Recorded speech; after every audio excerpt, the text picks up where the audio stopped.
What's up, y'all? It's Zach with Living Corporate, and man, it's another Tuesday, right? That's hopefully when you're listening to this, you're not flying on a plane. Hopefully, some of y'all are. I don't know why. Yes, I'm judging y'all. I don't know why you're flying on a plane, but some of y'all are, doing that. Most of y'all are probably at the house, right? Getting used to your new normal. Still, got your kids in the background. I can empathize. I can relate. I have Emery. She's only 4 months old, but still, she's not breaking anything yet, but she wants to. But wherever you are, you listen to us, and we appreciate that. You know what we do? We center and amplify Black and brown voices at work, and we do that by doing what? Having authentic, real conversations with Black and brown elected officials, thought leaders, pundits, activists, educators, executives, entrepreneurs, public speakers, authors, anybody who's really down to have an authentic, real conversation about what it means to be other or marginalized or one of the onlys in a majority white space. And, today is no different because we have Dr. Jason Johnson with us. Now listen here, y'all. Dr. Jason Johnson is a professor, political analyst, and public speaker. Johnson is the author of the book Political Consultants and Campaigns, One Day to Sell, a tenured professor in the School of Global Journalism and Communication at Morgan State University in Baltimore, and a politics editor at The Griot. Dr. Johnson has an extensive public speaking and media background ranging from pop culture to politics. Johnson is a contributor at MSNBC and has appeared as a commentator locally, nationally, and internationally. He's a former contributor at Al Jazeera English and HLN and has appeared frequently on CNN, Fox Business News, TV One, and Fusion. What's up, Roland Martin? I see you, man. Internationally, he's made multiple appearances on the BBC, CBC in Canada, and Russia Today. Professor Johnson is a contributor at SiriusXM Radio and provides regular commentary on the nationally syndicated Russ Parr morning show, as well as local and national NPR stations. My goodness gracious, Dr. Johnson, welcome to the show. How are you doing? I'm glad to be here, Zach. That apparently you were about to talk to somebody very important, so I have to live up to all those phony words that were written by my staff. Okay, so look, let's start off with this because I got some tea. I got some tea. I like tea. I want to get into the tea, which you have the tea. So I'm okay. So let's be clear. Okay, this is going to be a messy podcast, y'all. So y'all, I'm going to be asking real questions because I'm so excited. I'm gonna get into this in a minute, but let's start off easy. Just talk about your journey into media. Like you're a whole professor out here. We talked about that, but You're also out here. Like your face is everywhere. I saw you. Months ago, I remember. You was arguing with Nina Turner. Right, and then you Roland Martin, and I love you, Sister Turner. Like you're a respected venerator. This is not picking no sides at all. I'm just saying, you're out here is my point. And then just a couple of days ago, Roland Martin was demanding that you show up back on MSNBC, and then just a couple of days later, I see you up on there. So I mean, I want to understand, I want to understand what it looked like for you to develop this reach that you have. So I'll go backwards and I'll say this. It is extremely important for Black people. And with this, the conversation that we're having now, right? This is the conversation we're having now in the wake of Breonna Taylor and George Floyd and Ahmaud Arbery. And literally, Zach, this has happened to me. I've been in the middle of like working on projects or articles or whatever, and like another name gets added to the list, another hashtag. So I hope I'm not cutting anybody out, but especially in this time, it is so incredibly important that we have independent Black voices out there with Black owned or Black run or Black managed media outlets. Yeah. Because that is the only way that we can safely talk about the plight and the experiences and the challenges that African Americans are facing in media. You see there's a class action lawsuit by, Black reporters at the LA Times. There's stuff happening at Bon Appetit magazine, the Philadelphia Inquirer, I think it's the Pittsburgh Gazette. I mean, the article by Yashar Ali about ABC News.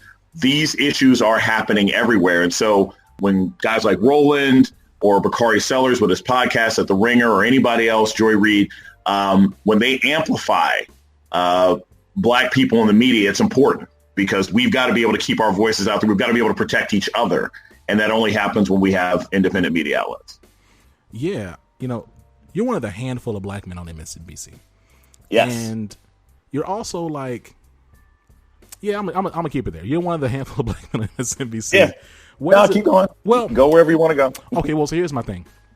You're one of the handful of Black men on MSNBC who, and frankly, like, you also are like you're straight presenting and you're like direct in your commentary and language in ways that is not common on media, right? Like just in media across the board, right? So like when I think about, of course, you have a handful of really great, incredible names over on ESPN. You think about like Howard Bryant, Bomani Jones, Dominic Foxworth, right? Clint Smith. I think like there's some people over there, but in the political commentary arena, like there just aren't many black men. Period. Let alone like.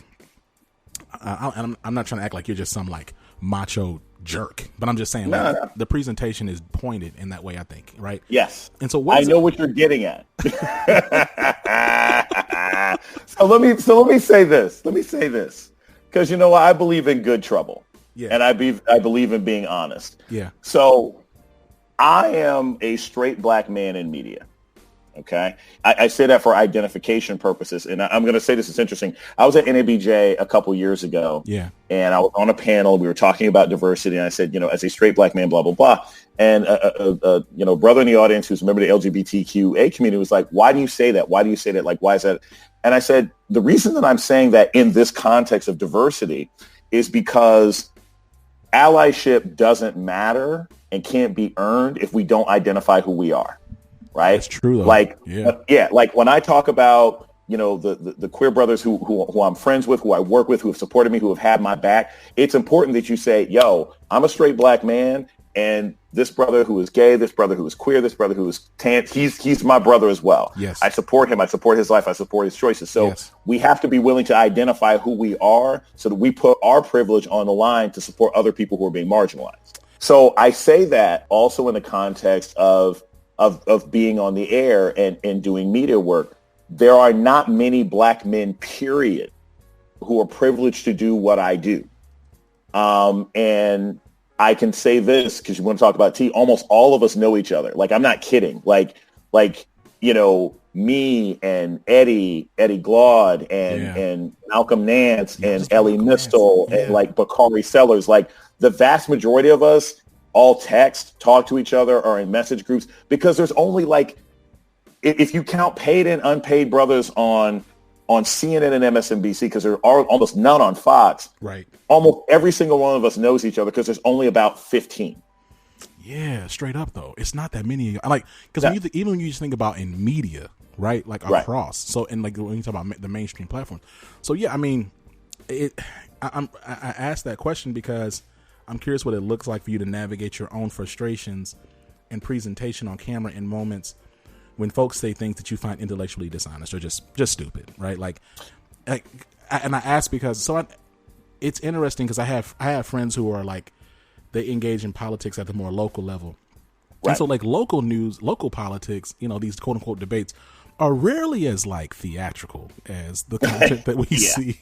Because I talk, and again, these are like people that I know, and I'm like, I thought it was going to be like a boxing match. He's like, yeah, no, we're just regular. We're just having a conversation. Like, right. Like the difference in opinions aren't typically on the local news channel. Like, if I go to ABC on my, like for Houston, or in Austin, like even if you're talking about protests, like somebody's going to have a position, another person's going to have a different position, and like while the positions may be different, they're not being presented like it's just a battle or brawl. Right. So that's because there's a couple reasons for that. One, because that ain't really how most people talk, right? And I'll give you an example from my own experience. So I had a viral video happen in 2017, and I was on the air with a guy. You can look it up with a guy named Matt Schlapp, and he is the head of CPAC, like a Conservative Political Action Committee. I know who that is. Yeah. And like, and we got into it. And because Matt tried to get in my face. He tried to get in my face. He was very hostile. He started lecturing me. He started pointing at me. And I'll tell you, because not only did it go viral, but like aunts, uncles, my friends' parents, I had so many people call me because, as soon as you get off set, you turn your phone back on. Yeah. And so you don't know how it looks until you turn on the phone and people are like, yo, are you all right? Are you okay? What happened? Like my mom was afraid you were going to get fired. Like that's how people responded to it. Right. And I didn't know how it looked, but I will know this. And this goes to when you talk about staying control, and I think Matt was really hostile, and I've had interactions with him since. And I was like, nah, dude, like you were disrespectful. That's not cool. Right. And at CPAC, I think in 2019, he actually used an edited version of that video before rolling out his introduction to President Trump. So obviously he was still feeling it. Come on, man. But how did you maintain control? How did you not snap on him? Right. And I said, well, one, it's not that hard. That's not really my personality. Right. Yeah. But two, it's like, you ain't ever going to get me to do something that's going to cost me coins. Right. Period. Right. This is my job, right? Like at the end of the day, like you're not gonna cost me my job. If something ever costs me my job, I don't care if it's a student or my writing or whatever it is. It's going to be something I do. It's not because I get provoked by some bad faith argument by someone who I have a vehement disagreement with. But I will also say this: every single network operates differently, and it's changing now. But I can tell you that from around 2010, 2011, even before we got to Trumpism, there were certain shows, I wouldn't even say networks, but there were certain shows where that was their bread and butter. It was, okay, let's bring on a crazy, borderline racist, sometimes vehemently racist conservative person. Right. Put them on with a black person, and just the host would sort of sit there just watch on some Dr. Evil, pinky into their mouth, like, I wonder what will happen, and then just keep going until the black person snapped, and then it would go viral. Right. And I never liked doing that sort of thing. You talk about sports, whatever. I think one of the first most combative situations I had was back in maybe 2011, 2012. Okay. I was on with Will Cain. And Will got really pissed with me because he said something like, blah, blah, blah, you boys, blah, blah, blah. And I said, Will, I'm not your boy. Right. And he was so mad that apparently right after the segment, he took off his headphones like the soccer coach meme and was pissed and stamped out and whatever else it is. And I was like, bro, we ain't cool. You can't call me that on the air. You can't even call me that in person. Right. So sometimes it gets that way, but usually you maintain self-control and professionalism. You recognize, don't let 3 minutes on the air affect the rest of your life. I mean, I think with that being said, like, I'm going to just give you some space to because I'm curious to get your perspective on like the moment that we're in. Right. Like, have you ever seen like such a collective call to awareness and, in many ways, performative allyship that we've seen today? Because this just seems like a wild confluence of events I don't think we've ever had before. Not in my lifetime, and not in any of our lifetimes. It's crazy. I mean, it's that old phrase, may you live in interesting times. I mean, it's interesting. I'm a big, comic book, video game kind of guy, right? Yeah. And literally this afternoon, I was shopping. I bought a bunch of Funko Pops for my house. I collect black Funko Pops only and black action figures. That's dope. But, at this time last year, I was at Comic-Con. Yeah. I was at Comic-Con and doing hits on AM Joy. And we were just talking about, Cory Booker and what the Democratic 2020 race looks like. And now we're under a pandemic that's killed 135,000 people. There is no federal plan in place. The president of the United States is trying to gaslight us by stealing information from the CDC.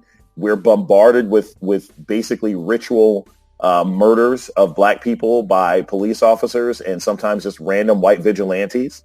And, even the 2020 primary in February and March feels like ancient history compared to where we are now. The real stress and danger is that nobody has any clue where this is going. This has had such a tremendous impact on everyone's life professionally, from having to stay home to people losing their jobs. I think about the fact that, I work in media. I'm a contributor at MSNBC. I do stuff for the Griot. I write in a bunch of different places. And a lot of my friends and colleagues who are in production, the people who I knew in makeup, the people who I knew in styling, all those people are out of work now. Yeah. And even when the pandemic is over, they're not going to get their jobs back, because once the networks realize, oh, wait, like people are cool with watching somebody on Skype. Right. They're cool with you just filming from your house. Well, then we don't need to hire those producers, and we don't need to have Zoom studios anymore. So a lot about everybody's job has changed. And I even say that as somebody who's blessed to still have multiple jobs, because there's a lot of people whose jobs have disappeared and they're not going to come back. Yeah. No, I mean, it's just really bizarre. Like, how would you? I mean, especially when you think about the fact that all this is happening in a presidential election year. Like, yeah. I mean, how would you define, like, just as you think about everything coming together from, like, economically, politically, socially, like, I mean, I don't know, man. It just seems I don't think that even so we take ourselves out of this lifetime. I just don't think we've seen this is a first for all things happening at the same time. I think. So it's not, but here's the scary part. Yeah. If I'm going to be honest with you, Please. It's based on a book I'm working on and research. So you ever hear of like, cyclical theory of history? Yes. Yeah. If you look at the cyclical theory of history, this is just the beginning, and it's really going to suck for another 40 years. If you look at what tends to, I mean, think about it. We are 100 years from the Spanish flu. Right. It's literally happening at the same time. We're 100 years from Tulsa. It's literally happening at the same time. The 1920s up until the 60s weren't good. The 1820s until the 1860s weren't good for black people. Right. They were not. And so now are we in a unique position now that we might be able to keep the next 40 years from being hot garbage? We are. We have more resources today than we did in 1920. We have more resources today than we did in 1820. Yeah. But if history repeats itself, this will not be good. We can't tell ourselves that this is new because it ain't new. But we have to tell ourselves that there's ways that we can affect this future. There's economic and political and cultural ways that we can protect ourselves that we couldn't do in the past. Yeah, man, that's just very sobering. Yeah, sobering. That's a sobering analysis. And it's funny you asked about the cyclical nature of history. Like, so the reason it's just funny you bring that up. One day, and I promise no gas, right? Because I'm actually like a pretty decent writer. Okay, so like in high school, my history teacher, old white dude, was like, y'all can write a paper about anything, and it's extra credit. So I wrote a paper literally about, I said, I just think history repeats itself. And I didn't call it cyclical, but that was the thesis of like the 4-page paper I wrote. So the dude gets the paper, he's a history PhD. Okay. So he gets the paper and he's like, ain't no way that you wrote this like by yourself, right? So my mom at the time, English teacher, was like, what? She went up to the school, had some words. My English teachers it was a whole thing. So, and that's why I paused in saying it. Like I understand in my mind, I understand it's not new, but it's just, I guess because, you only have this one life that you live. So like, it's hard for me to think that this could have ever happened again, but I hear you. It's just, your analysis is sad.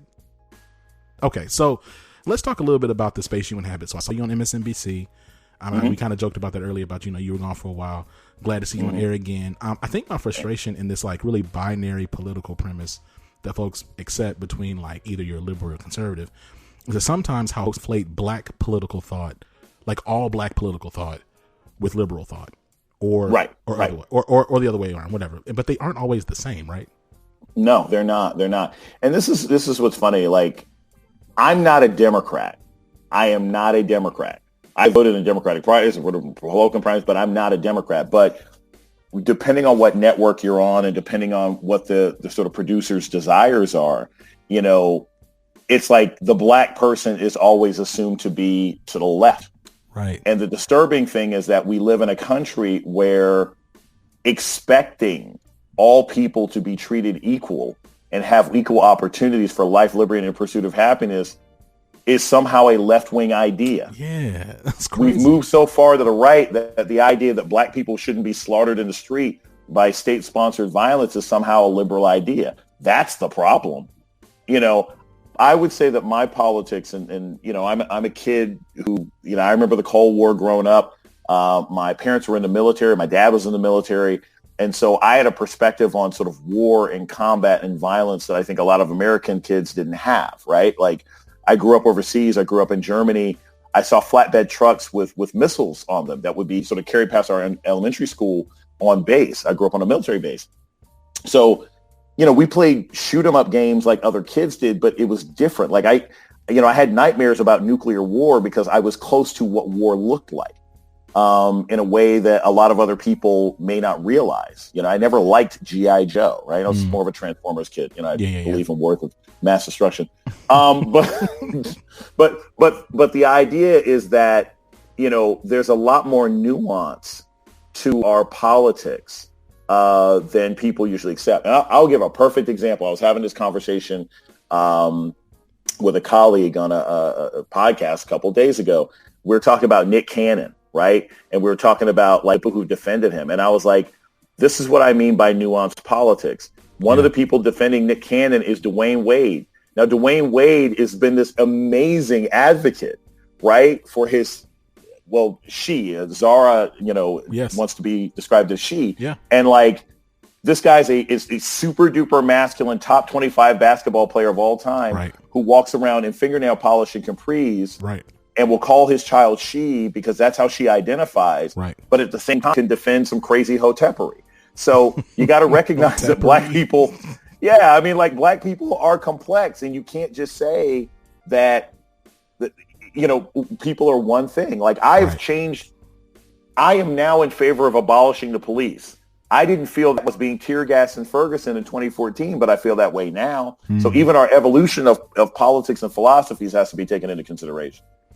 Yeah, I mean, it's frustrating, right? I think, you know, you think about some of the positions historically that, first of all, just the fact that like even black political thought has, like, we have never, if you wanted to just like, you know, make us all one monolith, like there's a large swath of us who, if Republicans weren't like killing us, we would vote Republican. Like a lot of us would. Like I have family members who identify more with some of the social values and homophobic positions of the GOP, but like at the same time, they're also like actively, you know, just being blatantly racist. I think there's like this assumption that like we, you know, all black folks are in this like hyper far left camp, and that's just not the case. No, and let's be fair. You know, you said that, you know, if they weren't killing us, that your family would be voting for Republicans. That's not true. And you know why? Because Republicans don't want black people to vote. So your family wouldn't be voting. We wouldn't, period. That's true. You're right. because they would be hitting you with voter IDs and shutting down your voting locations. Yes. I mean, and that's not hyperbole anymore. They're very explicit about it. I mean, the Republican Party has said, we're going to challenge like 15 to 20% of all mail-in ballots this year. And you know they're not doing that in certain suburbs. They're only doing that in majority black, brown, and young areas. So, but I think that now the state of public discourse has been so warped by the inability of most media outlets, which are run by, owned by, and edited by a certain class of white people with a certain experience perspective. They failed to adequately listen and warn and inform the public about how dangerous Donald Trump was, because they didn't fully recognize or didn't want to recognize that white supremacy and white nationalism also has consequences for white people. They didn't realize that you cannot have a government that is excruciatingly callous to the lives of black and brown people and still somehow magically be generous to all white people. It's not going to work that way. It never has. Right. And so because our media failed to listen to the people who are warning, because you had too many people who are like, oh, it can't be that bad. And look at Hillary's emails. And black people were considered to be alarmists for saying this guy is a white nationalist and we're in danger. That is kind of where we are today. So it's not even a question of, well, blacks are far left or whatever it is. Black journalists and analysts were the canary in the mine. We were the ones saying all along, it's like, y'all are going to regret this. It's not cool. Right. And to be fair, the majority of America didn't vote for Donald Trump. Yeah. They didn't. Yeah. But the kinds of reporting that you saw in 2018 about voter suppression in North Dakota and Oklahoma and Georgia, had those stories been covered in that way in 2016, we would have had a completely different America. I don't think Trump could have won if many white journalists and anchors had reported on voter suppression and put a spotlight on it in 2016 the way they did in 2018. And black people have been talking about that stuff for ever since the Voting Rights Act was gutted. I was decades. Yeah. Yeah. Well, decades in general, but especially like once the Voting Rights Act was gutted, and a lot of white journalists were like, and then we get Trump. That. Yeah. It's like, it's not going to be that big a deal. How hard is it? You got to wait a little bit longer. It's like, no, like, what you saw in Georgia was bonkers, absolutely bonkers. Those lines were so long, man. Yes. They had to put I looked at that shot. I saw the news. I was like, y'all had to use a drone for that because they were so high. Like the shot was so high. They were just looking, the line went on forever. Like down the block across the corner. I was like, goodness gracious. You see a line that's down the block and around the corner in Atlanta, it's either one of two things. Either people are lining up for lunchtime at Slutty Vegan or they're trying to vote. Yo, it's shout one out of the Slutty two Vegan. things. No ad. Yes, agreed. Yeah. Yeah. This is not an ad. No, but you're right though. No. Yeah. Because it's like, because I was like, I looked at the line. I remember, and it was, like a lot of millennials and Gen Zers too. I get my news on Twitter just because it's just so fast. And so I'm just looking at all these videos. I'm just like, this is crazy. Like, it's wild. I guess going back to your point around the cyclical nature of history, like y'all are literally suppressing our vote because y'all know a lot of us have hourly jobs. Some of us just might be, and some of us, like, you know what? Some of us just might not want to wait in the line for 3 hours. Like, and that's okay too. Like, I don't want to wait in the line for 3 hours. Look, man, like I said, I'm a comic book, nerd, whatever it is, but like, I don't get waiting in line culture. I wasn't going to wait in line 3.5 hours to see the new Doctor Who or the new Star Wars movie. Like, I ain't feeling it. I'll find it some other way, or I'll just watch it in a couple hours later. Making people do that in order to vote. The pictures that you see in Texas and Georgia and North Carolina, and, I think it's a testament to how targeted it is, because I've never had to do that. Right. When I voted in Ohio, I would just walk across the street from campus. And yet what they used to do, what Republicans pushed through and what the government in Ohio was, they tried to stop college kids from voting by saying, in order to get a voter registration card, you have to have some sort of utility bill, right? So that's crazy for college kids. It's like, I live in a dorm. Pay utility bills. I don't have a utility bill. So my campus literally, thank goodness to some of the activism at Hiram College, they literally would print out a utility bill showing what percentage of your tuition payment went to your utilities and gave it to every single student so that they could register to vote. Wow. But, that was a small liberal arts college that only had 1,100 kids. But it's those same kinds of principles. Yeah. Of let's make it as hard as we can for a 20-year-old who's like, I can't go all the way back home to Columbus vote. This is crazy. Right? It's I think like a really, like, I don't want to say nuanced function, but like a function of white supremacy is like, just make up random rules. Make up random rules that ain't going, that create just enough inconvenience, or because you understand the bureaucracy of the situation, that just don't block us, right? And that way you can say, well, we didn't really, we wasn't racist. We had this rule, and it just. Well, so that's where the term institutional racism comes from, because it's both things. Institutions, by their very nature, are meant to slow things down. Right. They're meant to make processes more complicated. That's what institutions are for. And so when you already have institutions that are built to grind down quick action and to perpetuate existing norms, and then you add race to that, that's why we have what we have. Our voting process is complicated anyway. It's not like magically voting was easy in 1913. It wasn't easy then either, right? You couldn't vote if you were a woman. You couldn't. I mean, they didn't make it's never been an easy process. But when you throw in race, then they try and make it darn near impossible. And then you have people getting thrown in jail for voting in the wrong location, or being threatened, by militiamen who show up at the voting booth. So, all of those things come into play, and we're going to see so much more of that before the year is out. It's going to be a mess. Yeah, I mean, I shudder to think, but it's coming. Like, what I'm saying? Like November, like we're getting closer to it every day. I mean, a few weeks ago, Van Jones, he said, it's not the racist white person who's in the Ku Klux Klan that we have to worry about. It's the white liberal Hillary Clinton supporter walking her dog in Central Park. And he was talking more largely about Amy Cooper, and talking, and also talking about like just this concept of like, what racism is and like how it's mobilized in more just like day-to-day ways in this country. Pertaining to that, do you think that mainstream media talks about white liberal racism enough? Nope. And in fact, if you talk about racism amongst white liberals and you're black, you are subject to a lot more sort of retribution and attacks than white colleagues are. Yeah. I mean, but that happens to black people in general. But here's the thing. It's not about white liberal racism or conservative racism. It's about talking about what racism actually is and how it manifests itself and what it can actually do to people's lives. Yeah. And how it's almost impossible to have these sort of structural racist beliefs in our day-to-day workings or our lives or our businesses and have everything else function.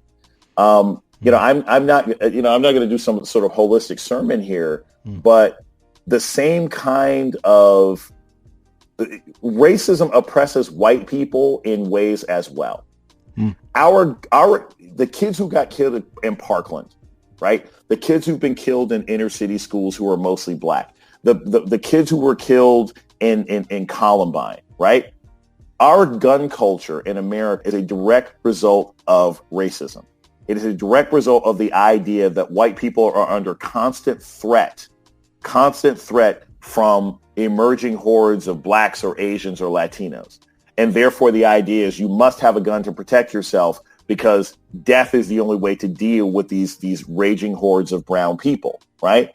But what does that result in? It results in a crazed gun culture in America that ends up disproportionately killing white people all over. Yeah. Right? So what is a policy driven by an underlying racist attack on black people also ends up killing white people. White people don't understand how racism kills them too. And so when you talk about the media, that's what I can go back to Trump. I don't think a lot of media people recognized how dangerous this would get because they really thought, oh man, Trump is racist and that's bad. But racism is going to be a black people problem or a Hispanic people problem or a Muslim people problem, not a white people problem. Well, I'm right there with you. And I think today in this moment, as we see all of the filmings of police brutality on camera, even last night. So we're recording this on a Friday. So this was yesterday in Portland. It was video of this white protester just got scooped up by these government Yes. You saw that? And got thrown in an unmarked van. I said, what the hell is going on here? Or the cops who were just slashing, popping tires of journalists and people in Minnesota. I mean, that's the thing.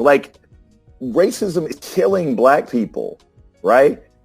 At a tremendous rate and always has, but it's killing white people too. I think if there's one thing that we've started to understand in this current sort of racial reckoning, it's that you're finally getting white people in a consistent way to be like, whoa.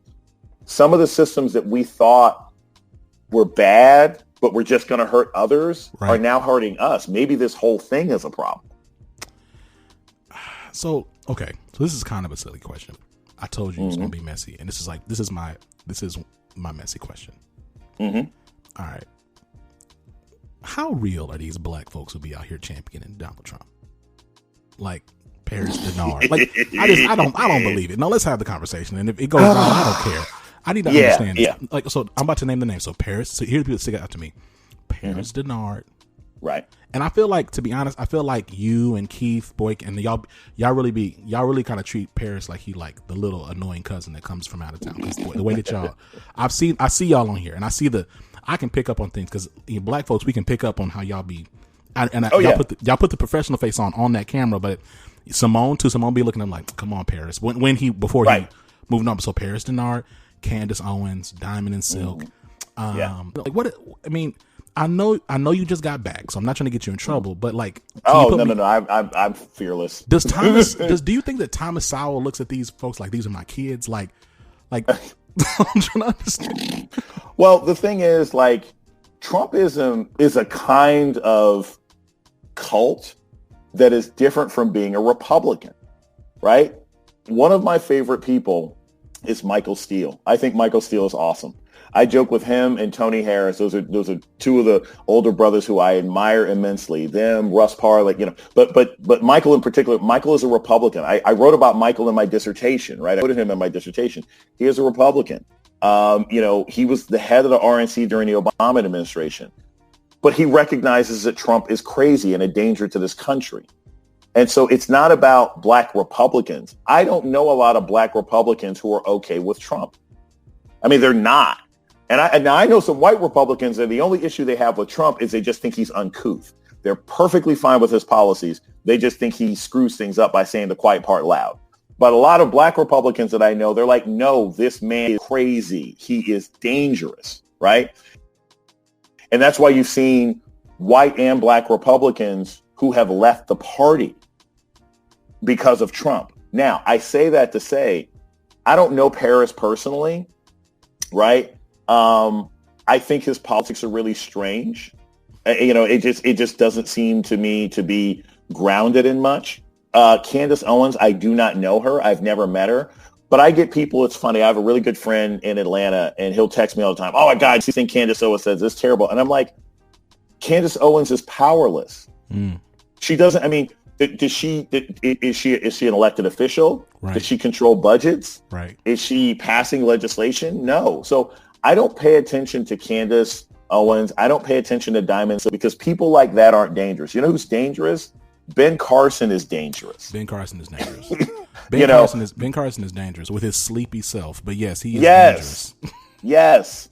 The guy, who survived a robbery at a Popeyes organization, a fried chicken establishment. Like Ben Carson is a dangerous man because he subscribes to elements of Trumpism, and he has control over housing and urban development, which is an essential government agency to hundreds of thousands, if not millions of Americans. Yeah. So those are the people who I worry about. Now, when you want to talk specifically about media, and you're like, all right, look, how many of these people are just playing or just doing play for TV? Yeah. So this is the thing about that. There are people, see, it depends, because I think Paris Denard is sincere. That's wild. He really believes this stuff. I disagree with him, but he believes it, right? Yeah. And so there's a certain piece that you can have with that.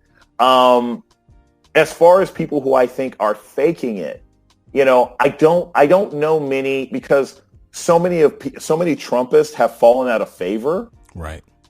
That it's sort of like, I don't know, like Katrina Pearson. Yeah, do I think Katrina Pearson believes that stuff? No, I think Katrina Pearson is a hired gun because she was a campaign spokesperson. Right. I don't know if she really believes all that stuff, but that was her job. Omarosa, right? Yeah. Omarosa was close to Trump and worked in the administration. But I always said, and I've known Omarosa, like I met her years ago, Omarosa was doing what she thought was, what was going to help the country. Right. Right. And help her. And if you read, several books, I mean, she tried to get a job on the Clinton campaign. So it's not like she was a full Trumpian. She just went there because she's like, all right, I'm going to join the winning side. So, now you start getting down to the, some of these YouTube, crazy pro-Trump black people. If you start really going down that rabbit hole, I'm like, most of those folks are just hustling. They're just hustling. Yeah, because I just find it hard. It's hard to stomach, right? To look, and like, now I will say a guilty pleasure of mine, because I don't watch UFC because it's too bloody, but I do like some of the theater of watching, like when Mark Lamont Hill and Paris Denard would argue, or Keith Boykin would rip somebody up. I enjoy that. I have looked at the clip with you and Matthew Schlepp. I look at it every now and then. Like that content to me is like the same feeling I get when I listen to when Dipset did the freestyle in the basement. It's like kind of like a rap. I enjoy that.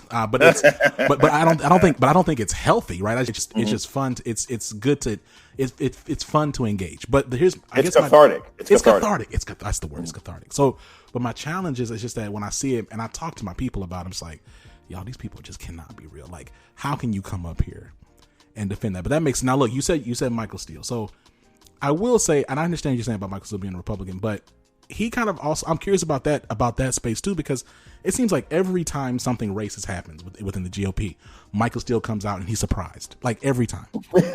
And Tim Scott too, for that matter. Like every time. Like, I wouldn't put them in the same category though. I wouldn't I got to defend Mike because Mike, like I said, I like him. He's a really good guy.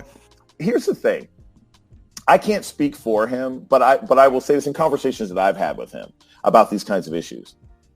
I don't know that I would characterize it as Michael Steele is surprised by racism within the Republican Party. I've had plenty of conversations with him about these issues. I think what would be a more fair characterization is, there are times that Black Republicans are surprised by the racism of fellow Republicans who they have worked with, who they know personally. So it's not an institutional, oh my gosh, I can't believe there's in this establishment, right? Oh my God, is there actual prostitution here? Right. I think it's more like, yo, I worked with you. Like, you've been at my house. Like, yeah, I know that there's racists out there, but I thought you and I were cool, or at least I thought that you had more tact, decency, or perspective than that. So I think that's now mind you, I'm a living, paint the fingernails emoji. I'm like, oh, for real? Yeah. For real? You just found us out? But I don't work in those spaces. And It's interesting. So I'm going to take you back a little bit. Please. It talks about discovering and dealing with racism. Yeah. So do you remember that video, the viral video, it's years ago now, and forgive my language, but it was white girls say to black girls? Yes. You remember that? Yes. You remember that viral video? Yes. And it was Francesca Ramsey, right? Yes. And so I remember all these people were watching that, and it was like, oh my God, and it was good, and people had all these discussions, and Francesca went on Anderson Cooper and everything else like that. And I remember writing about it at the time. I don't know if I was I don't know what media outlet. It might have been Loop 21. It might have been Politic 365. I don't know. But I remember writing at the time, I said, I found the video interesting. I found it compelling. Parts of it were funny. I said, but parts of it were unfamiliar with me. Why? Because I don't have those kinds of white friends. Right. It was like, my white friends aren't racist. Right. And my white friends who are racist, they know it. So it's something that we talk about. So I'm like, that's the part that gets me. People who are surprised by people that they know. Like, I don't socialize with white people who are vehemently over the top, can't see my humanity racist. So I don't have these experiences of being shocked. I don't have, and you talk about this larger issue of, we're in this time of racial reckoning and everything else like that. Mm-hmm. I got involved in a hashtag a couple weeks ago called Black Ivory. I don't know if you saw this. I did see that. Yeah. Yeah. And people were tweeting about, what their experiences were like as Black people in academia.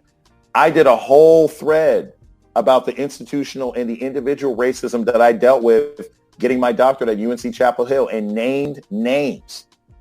Right? Wow. And people were kind of shocked. I got reached out to by my department. And they were like, oh my God, we didn't know this. We'd like to talk to you, blah, blah, blah. And I told this story about how, my dissertation advisor had some very, very racist beliefs. That he at one point told a graduate student, you light-skinned blacks aren't any smarter than the dark ones, and I want to make sure that you know that. That was my dissertation advisor. Goodness gracious. Okay, black and blacks ain't no smarter than the dark ones, though. But that's right, exactly. But the context of that though was bad. But yes, I got you. Yeah. And that was kind of the whole thing. It's just like, I wasn't surprised to hear that. Right. I wasn't surprised that he was a bigot. The fact that the institution was shocked at this kind of behavior and shocked that this is what people dealt with. That's the part that was funny to me, because it's like, if you empowered Black and brown people and gave them even a semblance of protection and stake in this institution, you wouldn't be shocked by these things. So whether it's academia, media, or business, Black people ain't shocked by what's going on. I think white people are, and that's the big difference we're facing today. It's funny you talking about Black and Ivory. So I remember when Oni and Uche Dr. Blackstocks, they were tweeting about it. And there was one thing I'm surprised you didn't tweet about when you were using that hashtag, was when after you made those comments about Bernie Sanders and Nina Simone, all the people got in your Twitter ad talking about how you must be a terrible professor, making it was a bunch of white folks. And you mentioned questioning your competence as a professor, if you even should have had a PhD in the first place. Right. So there's a couple things that I'll say about this, and it's really key. One, the first time, I can always tell sort of bigotry. I can always tell sort of racialized hostility when they go after my doctorate, because that's the thing that they can't stand. They cannot stand, because that ain't what I lead with. That ain't what I lead with personally or professionally. Right. I happen to have a doctorate in political science from UNC Chapel Hill. My focus is on campaign management and political communication, but people get angry about that, and so that's what they attack first.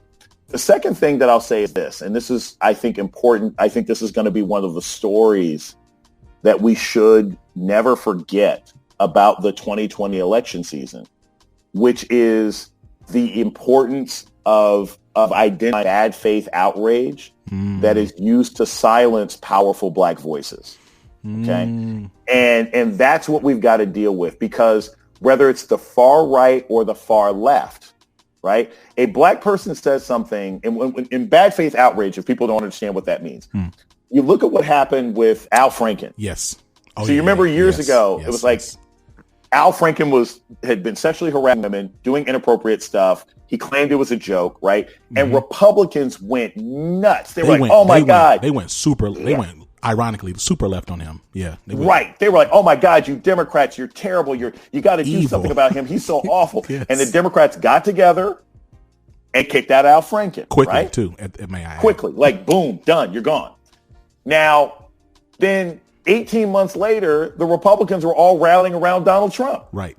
Who had just been bragging about sexual assault on a bus. Right. Who had been bragging about sexual assault. And the Democrats are like, wait, what? And the Republicans are like, oh, wait, you fell for that?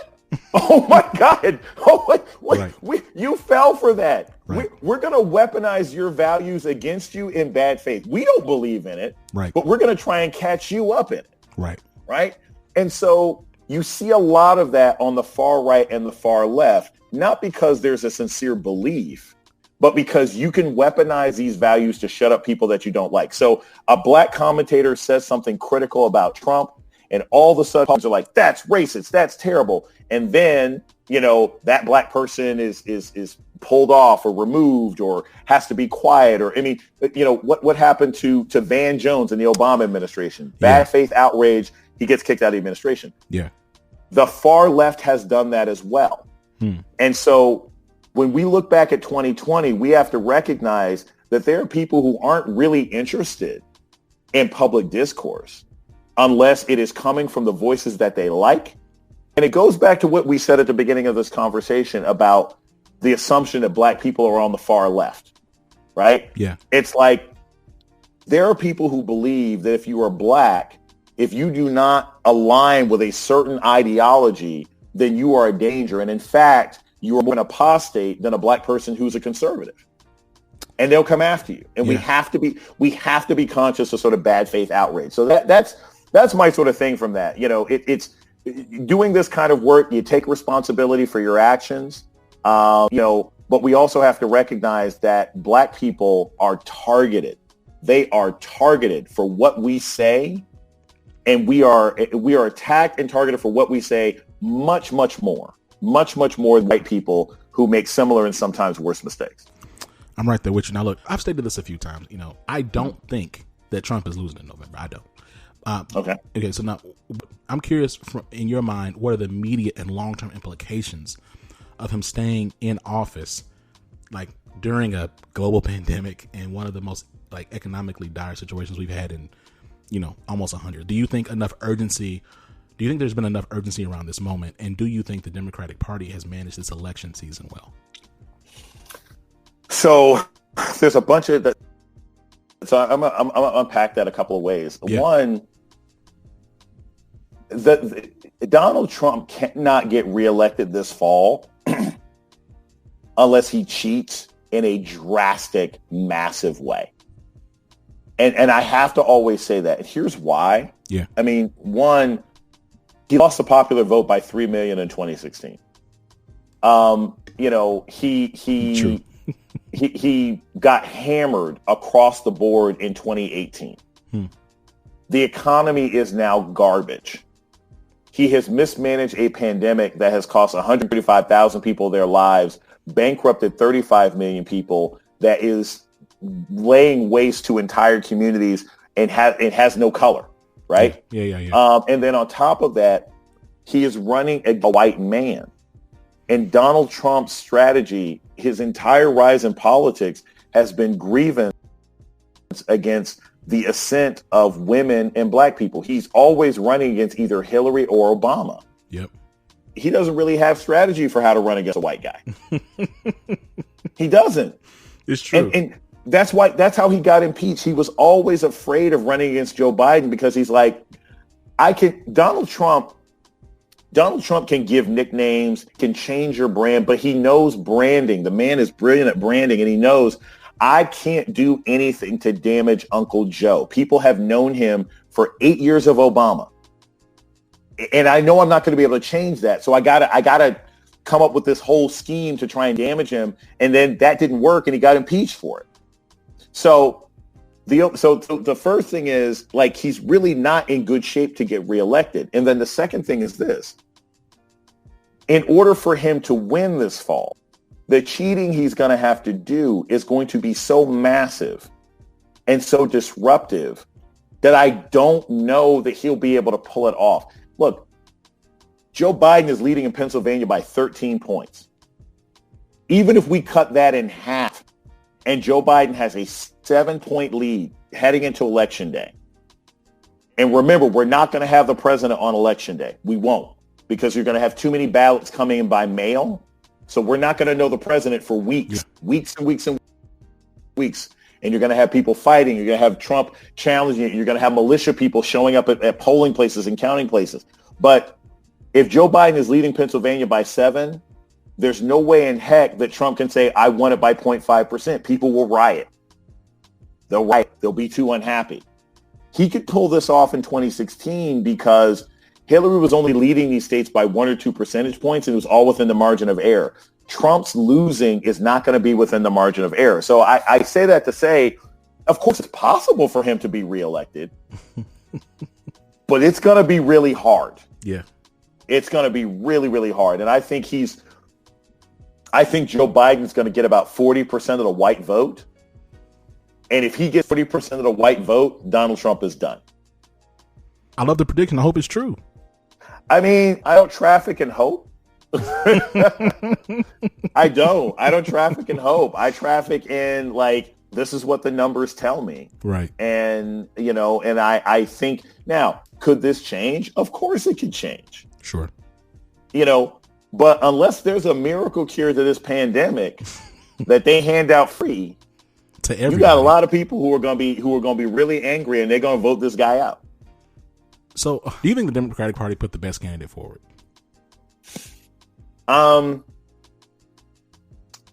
Probably. Given the people who are running, probably. Yeah. I said this all along. Let's look at the top 4 candidates, right? Okay. I think Donald Trump's greatest fear was either Harris or Biden. I really do. Okay. He feared Harris because he was like, oh my gosh, if Harris wins the nomination, then that means America has not been turned the way that his rampant bigotry is. If America is willing to nominate a black woman to run against Trump, then that means the Obama coalition is getting the band back together plus Hillary.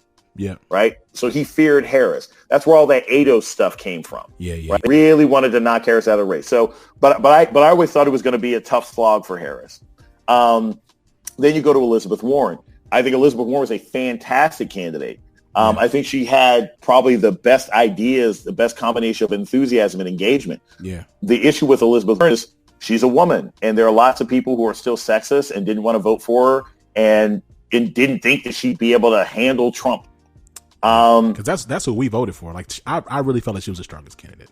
Yeah. Lots of people did. Yeah. Then you have Bernie Sanders. I always said this is the biggest danger of Bernie Sanders. When you have a president who is unpopular, the re-election campaign is always going to be a referendum on Trump. And if Trump is unpopular, which he is, then that means it's most likely he's going to lose, right?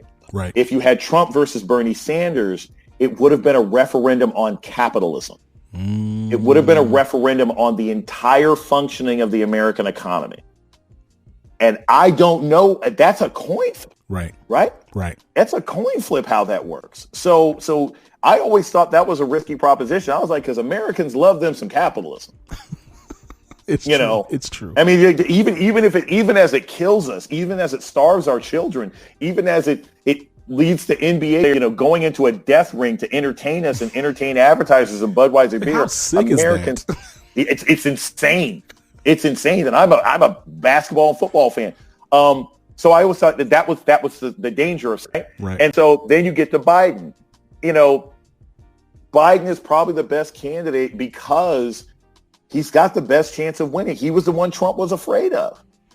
Yeah. So is Biden going to be the best thing for America? If you find the best thing for America down to who can get Trump out of office, then probably. But what he does once he's in, it's anybody's guess. All right, now look, this is my last question, and I appreciate you. Let me read this tweet by No Name. Okay. No Name is a well-known rapper, singer, and a grassroots organizer, influenced in Chicago. She has a reading club, really focused on black liberation. We can't vote out colonialism. We can't vote out imperialism and racial capitalism. Those things can only be uprooted through a revolution via mass solidarity amongst all oppressed people.